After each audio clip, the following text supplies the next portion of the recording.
शिवतीर्थावरची सभा एवढी गाजली की आधी प्रचार बंद सांगितला, मग परत थोड्या वेळाने त्या प्रचाराला मुदतवाढ दिली गेली आणि सांगितलं अजून थोडा वेळ, अजून काही काळासाठी तुम्ही प्रचार करू शकता.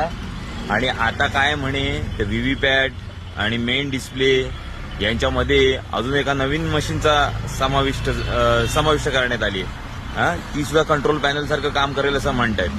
काय तर पाडू, नक्की तुमचा डाव काय आहे? नाही झेपत आहेत ना ठाकरे बंधू? अरे झेपणार पण नाहीत.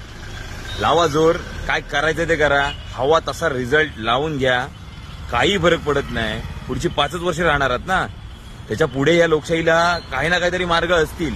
ही दडपशाही, धाकशाही, जुलुमशाही कुठेतरी हिचा अंत असेल, ती कशी ना कशी तरी संपेल. तुम्हाला हरायचंच नाहीये ना, भीतीच वाटे, त्याच्यात तुम्ही वाटेल ते गैरप्रकार करायला सुरुवात केली आहे तर करा. जे करताय ते करत राहा, कोणी आता तुम्हाला थांबवणार नाही. जावा.